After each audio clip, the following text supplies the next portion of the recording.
Dice, habló el rey y dijo, ¿no es esta la gran Babilonia que yo edifiqué para que casa real con la fuerza de mi poder y para gloria de mi majestad? 31.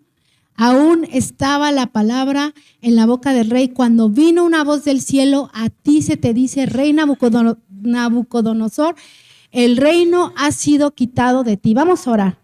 Bendito y amado Dios, ponemos esta palabra delante de tu presencia y te pedimos, Dios, que tú hables a nuestro corazón, que tú hables a nuestra vida a través de esta palabra, a través de lo que tú tienes hoy preparado para nuestro corazón, Señor. Te damos gracias por tu fidelidad en el nombre de Jesús. Amén y amén. Y bueno, yo no quise que leyéramos todo el pasaje porque realmente es un poco largo, pero les voy a dar un poco de contexto con respecto al rey Nabucodonosor. Este rey, años antes de esta palabra, antes de esto, él había tenido un sueño que nadie había podido interpretar. Él mandó llamar a los magos, mandó llamar a los intérpretes y nadie había podido interpretar ese sueño. El rey les dijo, yo quiero que ustedes, porque le decían, ¿pero qué soñaste para que te digamos cuál es la interpretación? Y el rey les dijo, no, ustedes como magos, como adivinos y intérpretes tienen que saber si realmente son lo que dicen, tienen que saber y tienen que decirme lo que soñé y tienen que decirme qué significa este sueño. Y nadie pudo. Y como nadie pudo, el rey se enojó y dijo, maten a todos los magos, a todos los intérpretes, mátenlos a los sabios, mátenlos a todos. Y entre ellos estaba un hombre llamado Daniel, que era un hombre sabio, un intérprete, profeta. Y cuando llegaron, Daniel preguntó, ¿pero por qué el rey mandó a hacer esto? Y ya le dijeron, porque nadie pudo interpretar su sueño. Entonces Daniel le dijo, dile que me dé tiempo y yo voy a hacerlo. Entonces dice que Daniel, junto con sus amigos, se apartó a orar, a pedirle a Dios que le revelara el sueño de este rey. Y clamaron a Dios y fueron delante de Nabucodonosor y le interpretaron el sueño. En ese sueño le era revelado que él iba a tener un reinado muy importante, un reinado con mucho poder, con mucha autoridad, que iba a ser uno de los reinados más grandes y que iba a ser uno de los reyes más importantes. Pasó tiempo y nuevamente Nabucodonosor tiene un sueño. Y Nabucodonosor, teniendo el antecedente de Daniel, lo manda a llamar nuevamente para que le interprete este sueño. Entonces Daniel, al escuchar el sueño, no sabía cómo decirle porque no era algo bueno, no era algo agradable. Pero el rey le dice, dime lo que tienes que decirme. Y le dice Daniel que su reino le iba a ser quitado. Le dice que iba a caer, ese poder, esa autoridad que Dios le había dado, le iba a ser quitada. Y que él iba a vivir entre los animales. Entonces, aquí vemos, y Daniel le dijo, pero arrepiéntete, haz cosas buenas, cambia. Dice que pasaron 12 meses, o sea, pasó un año. Y es aquí a donde volvemos. ¿Ese es el 30? ¿Sí? Ok. Aún estaba la palabra en la boca del rey. No, es el 31. 30. Por favor. Ajá. Habló el rey y dijo, pasaron 12 meses de ese sueño, pasaron 12 meses de la revelación que Daniel le dio de lo que iba a pasar con él. Y el rey estaba ahí y dice, ¿no es esta la gran Babilonia que yo edifiqué para casa real con la fuerza de mi poder y para gloria de mi majestad? 31.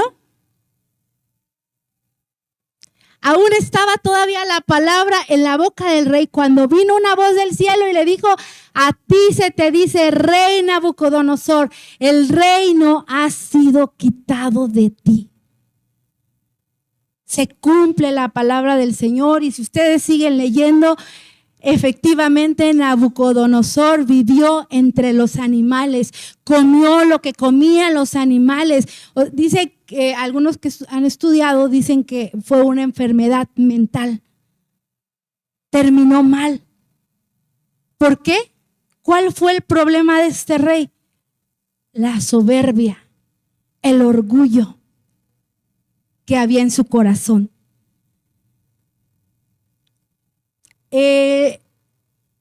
Vamos a ir a Santiago 4:6.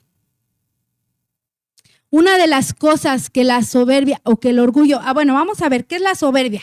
Porque a lo mejor dicen, pues, ¿qué es eso? ¿O con qué se come? No. ¿Qué es la soberbia? La soberbia tiene que ver con el orgullo, la arrogancia, el ego, la altivez. Esos son sinónimos. Es un sentimiento de superioridad. Es la necesidad de ser reconocido y es creer que todo gira a nuestro alrededor. Y ustedes podrán decir, yo no sufro de eso. La soberbia podría considerarse una enfermedad, pero ¿sabes qué? Es una enfermedad que el que la tiene es el que menos se da cuenta que la tiene. Precisamente porque es soberbia, orgullo. El creer que yo siempre estoy bien, que yo siempre tengo la razón. Eso es orgullo. Entonces, ahora sí, vamos a ir a Santiago 4:6, dice, pero Él da mayor gracia. Por esto dice, Dios resiste a los soberbios y da gracia a los humildes. Dios va a resistir. Si algo te va a alejar de Dios, fíjate hermano, cuánto vivimos preocupados porque las cosas que nos alejen de Dios, porque hoy no oré, porque hoy no leí la Biblia, pero lo que más te aleja de Dios es la soberbia, es el orgullo y la arrogancia.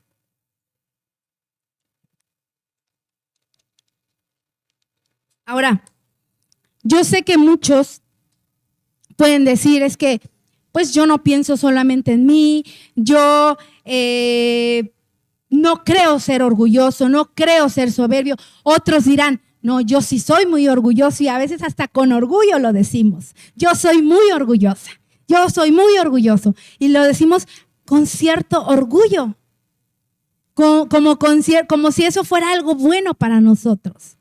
Pero hoy quiero hablarte del orgullo disfrazado, porque podemos entender lo que es la soberbia, lo que es a lo mejor una persona altiva que ve a la gente de arriba para abajo.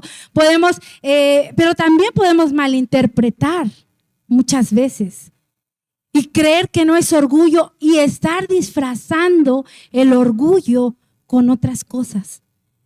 Y fíjate que eso es algo que Dios ha venido hablando a mi vida, a mi corazón. No porque diga Dios, háblaselo, porque la iglesia lo necesita, sino porque yo soy la primera que lo necesitado.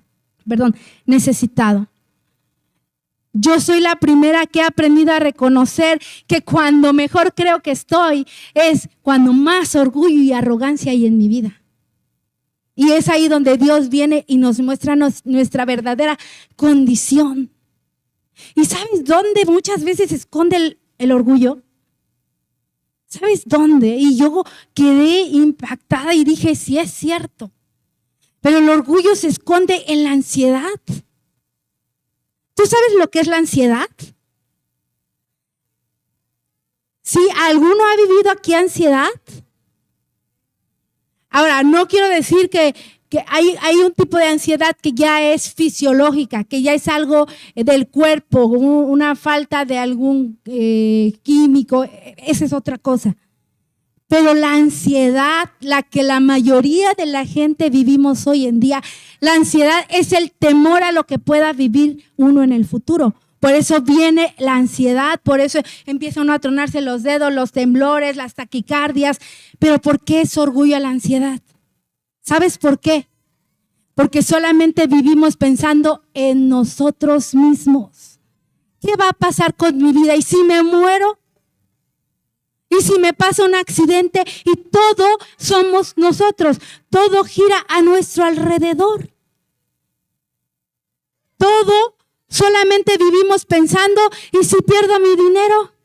¿Y si mi negocio no funciona?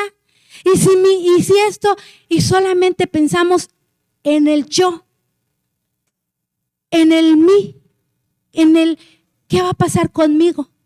Y nos olvidamos de que Dios así como con aquel rey, él teniendo un reino establecido, se dejó llevar por el orgullo. Y eso fue lo que lo hizo caer. Entonces la ansiedad se va a esconder, el orgullo se va a esconder muchas veces en la ansiedad. En esos temores por lo que te pueda suceder, por lo que te pueda pasar. Hermano, cuando tú aprendes verdaderamente a confiar en Dios, esos temores se van. La ansiedad se acaba. Porque tu confianza está puesta plenamente en Cristo. La ansiedad también, ¿sabes dónde se esconde? En el estrés. ¿Por qué viene el estrés? Porque no me salen las cosas como yo quiero. Porque mis hijos no son como yo quiero. Porque mis hijos no estudian lo que yo quiero. Porque mi esposo no hace lo que yo necesito. Y todo gira nuevamente a nuestro alrededor. Todo gira nuevamente a lo que yo quiero, a lo que yo necesito, a lo que yo anhelo, a lo que yo sueño. Y como no se dan las cosas como yo quiero, me estreso. Y fíjate que yo escuché a un psiquiatra que le preguntaban cómo bajar o cómo disminuir el estrés. Y este psiquiatra, él dijo, deja de idealizarte. ¿Quién te dijo que tenías que idealizarte, que tenías que ser? ¿Quién te dijo que tenías que tener tal cantidad de dinero? ¿Quién te dijo que cada cierto tiempo tienes que viajar? O sea, deja de idealizarte a ti mismo. Y él lo menciona y dice, este psiquiatra dijo, bájale al ideal del yo. Bájale a tu ideal, a tus ideales. Y la persona que lo estaba entrevistando le preguntó y le preguntó, no, sí, dice, yo sé que nosotros no debemos de compararnos con otras personas, debemos de compararnos con quienes fuimos antes. Dice, no, porque tú nunca vas a ser el mismo de antes. Por eso no debes de vivir comparándote ni siquiera contigo mismo, ni con los que están a tu alrededor. Entonces, si tú eres una persona que constantemente vives estresado, aguas, porque ahí puede haber orgullo y puede haber arrogancia escondida. Y eso nos aleja y nos aparta de Dios, porque aquí en Santiago dice que Dios va a resistir la soberbia, va a resistir el orgullo, no te va a escuchar. Si tú vives solamente enfocado en ti.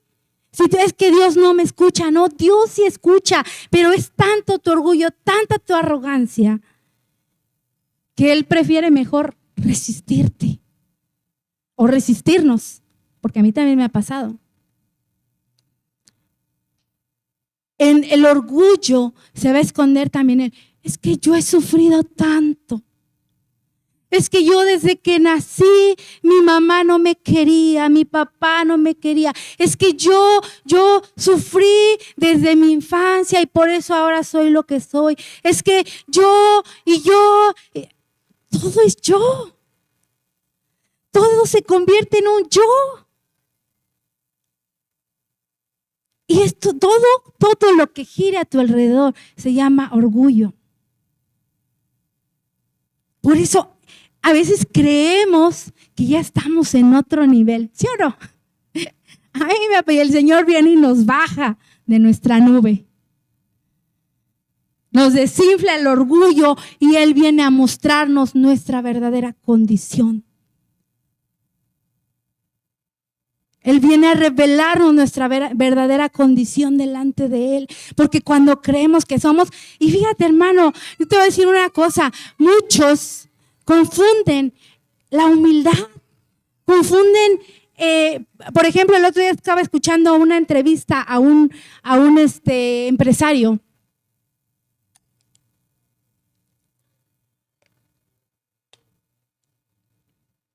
De esas entrevistas que luego les hacen y les dicen, ¿cuánto cuesta tu outfit? Y le preguntaban, es un empresario muy conocido, y le preguntaban, ¿cuánto cuesta tu playera? No, pues mi playera, 500 pesos. Estamos hablando de un empresario, una persona que, o sea, tiene para comprarse una playera no de 500 pesos, de 10,000, 20,000, lo que sea que cuesten, ¿verdad? No, pues 500 pesos. ¿Y tu pantalón? No, pues ese me costó 300. ¿Y tus zapatos? O sea, básicamente lo que él decía es que no traía nada de marca. Pero yo me fui a los comentarios. ¿Y sabes qué decía la gente? ¡Qué hombre tan humilde! ¡Cuánta humildad hay en este hombre! No, hombre, este sí es humilde. Eso no refleja la humildad de nadie. De verdad. Hay gente en la calle que es más soberbia que el rico que vive en las lomas. La manera de vestir nunca va a reflejar la humildad que tienes. Que el pastor tiene ahorita un carrito viejito y que al rato traiga uno nuevo, ¡ay, ya se le subió! No, eso nunca va a reflejar la verdadera humildad. Que aquel hombre rico, mira, tiene para comprarse el último iPhone, el no sé cuál sea el que hay ahorita, y trae el más viejito y roto. ¡Ay, cuánta humildad! No. ¡Ay, que el que va agachado, qué humilde es! No, hermano, nada de eso es humildad. Ni tampoco el que tiene los mejores zapatos. ¡Ay! Se siente mucho porque trae unos Nike. Que ni dice Nike, ¿no? Luego dicen otra cosa. Ay, se siente mucho porque trae la bolsa Gucci, Prada o lo que sea. Puedes traer la mejor bolsa y ser la persona más humilde.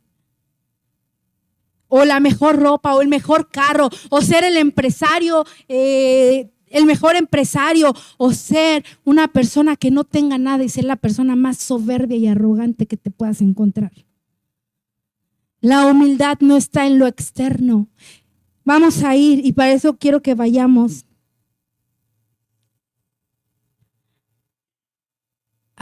vamos a ir yendo a Mateo 11:29, pero antes quiero darles un pequeño ejemplo de cómo muchas veces nos sentimos. Si han escuchado aquella vez que Jesús mandó a buscar un pollino y que él se iba a subir en él y que pasó entre la multitud y la gente levantaba sus palmas para alabarlo. ¿Sí han llegado a escuchar esa historia? ¿Sí? ¿Cómo creen que se sintió ese animalito que llevaba Jesús? Iba por ahí y ¿saben qué le dijo a un burro que se encontró? Le dijo, mira cómo todos me están alabando y levantando sus palmas. Y le dijo, no seas tonto, no es por ti por quien lo hacen, es por el que llevas arriba.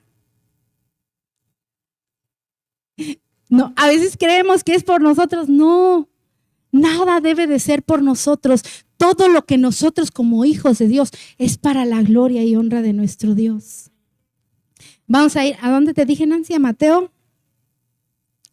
Perdón, sí, Proverbios 16, 18 y 20.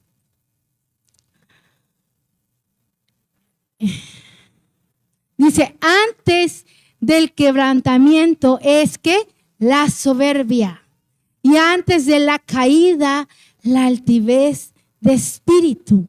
En otra traducción dice, antes del fracaso es el orgullo. ¿Quieres la fórmula para vivir en fracaso? Caer en el orgullo. Este rey, y a mí cuando yo empecé, porque yo escuché la historia primero en audiolibro, y yo dije, ay, la había leído anteriormente, pero no la había entendido como esa vez. Pero a mí me impactó, teniendo toda la gloria que tenía, toda la riqueza, toda la prosperidad, y después de que Daniel le revela el primer sueño, él alabó y glorificó el nombre de Dios. Y aún así dejó que la soberbia lo hiciera caer. Al grado, fíjate hasta dónde lo llevó, por eso, antes del quebrantamiento, antes de que él terminara como un animal, comiendo entre los bueyes, antes de eso, ¿qué vino? La soberbia, el orgullo, el yo, el mi reino, mi poder, cuando fue Dios quien se lo había dado. El problema de Nabucodonosor fue lo que tenía. No, el problema no era lo que él tenía, porque Dios se lo había dado. El problema de Nabucodonosor fue olvidarse quién se lo dio y creer que todo lo que veía, porque dice que vio la gran Babilonia, creer que todo lo que estaba viendo, todo ese reino, todo ese poder era por él. Ese fue el verdadero problema de este rey. ¿Sabes qué, hermano? El problema con nosotros son tantos talentos, tantos dones que tienes para exaltar, para glorificar a Dios. No es tanto dinero que tienes, porque yo creo por fe que tú tienes mucho dinero. Yo sí, si ustedes no lo creen, pues ese no es el problema. Es olvidarte quién te dio todo lo que tienes. Es olvidarte que la familia que tienes la tienes porque Él te la dio. Es olvidarte que el don que tienes, de lo que sea, es Dios quien te lo dio. Ese es el verdadero problema. Ahora sí vamos a ir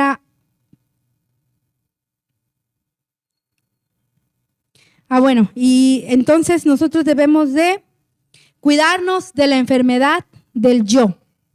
Cuídate cuando empieces. Es que yo hice, es que yo tengo, es que yo quiero, yo necesito, yo. Cuando empieces con el yo, cuídate, aguas, porque ahí viene la caída. Acuérdate que después de eso viene, ¿qué? La caída. Perdón, 18, ¿no nos quedamos ahí en Proverbios? 19. Mejor que es humillar el espíritu con los humildes que repartir despojos con los soberbios. Hasta el 20, ¿verdad? Y el entendido en la palabra hallará el bien, y el que confía en Jehová es bienaventurado. ¿Sabes qué? Si tú esta mañana, tú eres una persona entendida, créeme que vas a ver las cosas diferente y tu vida va a ser diferente. Vas a aprender a confiar verdaderamente en Dios. Y todo lo que hagas, todo lo que prosperes, todo lo que Dios te dé, vas a disfrutarlo. Vas a disfrutarlo bien. Y no vas a vivir lleno de miedos a perderlo. Y si me pasa algo, aún tu propia vida, a ti no te tiene que preocupar qué va a pasar contigo, porque Dios es el único que sabe cuándo es tu día y tu hora. Por mucho que tú te preocupes y a veces hasta nos cuidemos, no estoy diciendo que no se cuiden, no estoy diciendo eso. En lo que está en tus manos, tú hazlo, pero que no sea un preocuparte todo el tiempo, es que qué va a pasar y si hago esto. Miren, yo sí en algún momento llegué al punto de decir, es que si como esto me va a hacer daño y algún día me va a dar diabetes. Preocupada, o sea, dejé de ver la comida como algo saludable para mí y lo veía como una enfermedad para mí. ¿Por qué? Porque veía preocupada por lo que pudiera pasar en mí o pudiera enfermarme en mi futuro. Pero Dios es el único que tiene el control de tu futuro y del mío. Por eso aún nuestra propia vida no debe de preocuparnos. Tú de lo único que debes de ocuparte hoy en día es de vivir agradecido con Dios. El 20 dice, perdón, ahora sí vamos a Mateo, Nancy, por favor. Mateo 11, 29. Y vamos a ir a ver cómo podemos lograr la humildad. ¿Qué nos dice Jesús?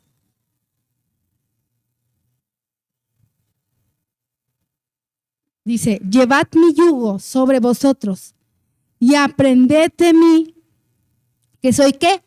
Manso y humilde de corazón. Jesús es un ejemplo. ¿De quién debes de aprender? De Jesús. de Jesús. El único que te va a enseñar a vivir una vida en humildad verdadera es Jesús. El único ejemplo para tu vida de humildad debe de ser Él. Porque Él nos enseñó a caminar en esta tierra y a disfrutar aún del alimento. Porque a Jesús comía, claro que comía. Se vestía bien, claro que se vestía bien. Pero vino a esta tierra como un hombre humilde. ¿Pero humilde de qué? De corazón. No humildad en apariencia. No humildad en vestimenta. No humildad en riqueza.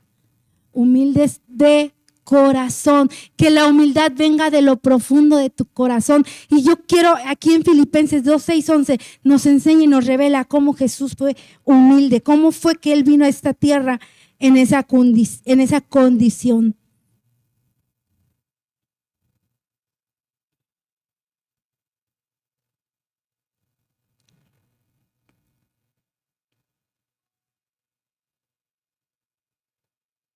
Dice, el cual siendo en forma de Dios, no se estimó el ser igual a Dios como cosa a que aferrarse. ¿Jesús era Dios?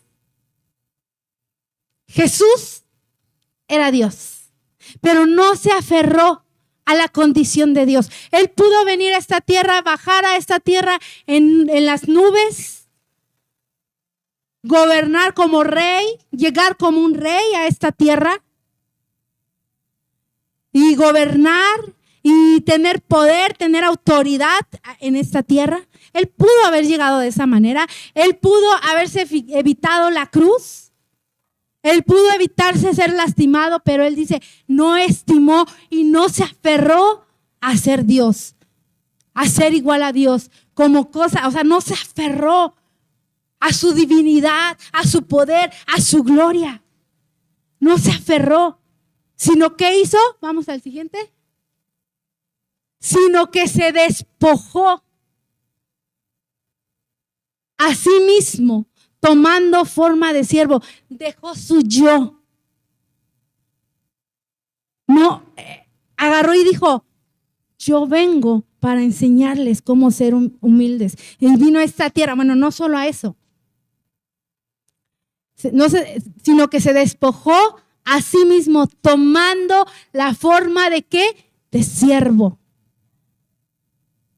Vino a servir, hecho semejante a los hombres. Él siendo Dios, vino a esta tierra con las mismas necesidades que tú y yo. Las mismas, hermano. Las mismas necesidades de comer, las mismas necesidades de ir al baño, las mismas necesidades de lo mismo. Inclusive fue tentado. ¿Por qué fue tentado? Fue tentado por Satanás. ¿Por qué? Porque cuando estaba en el desierto, dice que él estaba ayunando y tuvo hambre. Porque era un hombre en esta tierra. Vino a hacerse hombre, vino a hacerse semejante a nosotros. Seguía siendo Dios, sí, pero vino a hacerse como nosotros. Eso ahí nos muestra cómo él también tuvo hambre, tuvo necesidad. El diablo le ofrece reconocimiento, le ofrece grandezas, igual que a veces nos la ofrece a nosotros. Pero él no cayó. Bueno, entonces se hizo semejante a nosotros. Al que sigue. Y estando en la condición de hombre, dice, todavía siendo hombre, se humilló a sí mismo. ¿Haciéndose qué? ¿Qué te va a llevar a verdaderamente vivir una vida en humildad? La obediencia. La obediencia al Padre. Eso es lo que verdaderamente te va a llevar a vivir una vida en humildad. Él vino y se humilló haciéndose obediente hasta la muerte y muerte de cruz. ¿Tú crees que Jesús quería ser crucificado? ¿Tú crees que Él quería padecer todo lo que padeció? No, antes de ser entregado fue y subió al monte y le dijo: Padre, si es posible, pase de mí esta copa. Si es posible que haya otra manera de salvar a la humanidad. Pero le dijo Jesús: no sea tu voluntad, no sea mi voluntad, sino la tuya. Porque Jesús sabía lo que iba a vivir. Jesús sabía cómo iba a ser burlado, cómo iba a ser lastimado, herido, física, emocionalmente también, escupido, clavado en la cruz. Todo ese sufrimiento, siendo Dios. Al que sigue, Nancy. Por lo cual Dios, fíjense, ¿qué hizo Dios? Le exaltó hasta lo sumo y le dio un nombre que es sobre todo nombre. ¿Quién lo exaltó? Dios. Jesús no tuvo la necesidad de exaltarse a sí mismo. Jesús no tuvo necesidad de decirle a los discípulos: hey, yo soy Dios, hónrenme como a Dios, adórenme. Porque de eso se encargó el Padre. De eso se encargó Dios. Su obediencia, su humildad lo llevó a ser exaltado. Y sabes que la palabra de Dios dice, tiene promesas para ti, para mí, de la misma manera. Dice que si nosotros nos humillamos, Él nos exaltará. ¿Cuándo? Cuando fuere su tiempo.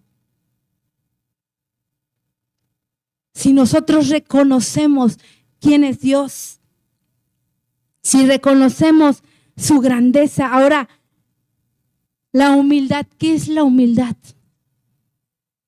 Ya vimos un poco qué es la soberbia, qué es la humildad. La humildad es reconocer que sin Él yo no puedo. Que por más que yo logre en esta tierra, que por más riqueza que yo logre acumular en esta tierra, sin Dios yo no soy nada. Es reconocer aún que lo que tengo, lo tengo gracias a Él. Poco o mucho, pero es gracias a Él. Es por su misericordia. Es por su compasión. Y bueno, este no le dije a Nancy que lo buscara, pero yo aquí lo leo, Nancy. Es Daniel 4:34, porque el rey Nabucodonosor, al ensoberbecerse, ¿qué fue? Humillado.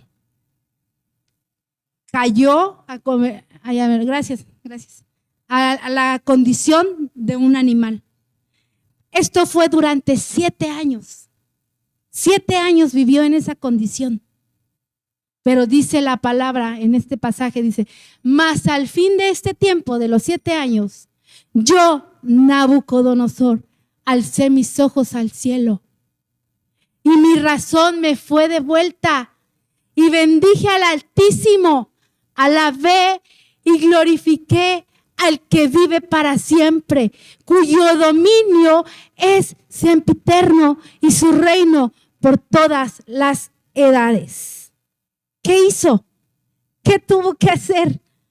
¿Cómo se pudo haber evitado vivir esos 7 años si esto lo hubiera hecho antes? Reconocer la grandeza de Dios, reconocer que lo que tenía, que esa gran Babilonia, ese gran reino, ese gran poder, era gracias al Dios Altísimo. Era porque ese Dios se lo había entregado, se lo había dado. ¿Y sabes qué? Hubiera seguido disfrutando de ese reino sin haber tenido que vivir esos 7 años en la condición en la que vivió. Y tú y yo, hermano, tenemos que aprender a reconocer que todo lo que tenemos es por Él. Es por Él. Porque Él te lo dio. Porque Él le gustó, le plació, quiso dártelo. Porque si Él quisiera, el día de mañana te quedas sin nada y terminas como Nabucodonosor, en la calle. Por eso, a veces cuando yo digo, ay, comprar un carrito nuevo, Sí, ok, está padre, ¿no? Pero lo que hagamos en esta tierra, a lo mejor ni nosotros lo disfrutamos. Otro va a ser el que lo va a disfrutar. No estoy diciendo que te conformes y que no hagas nada.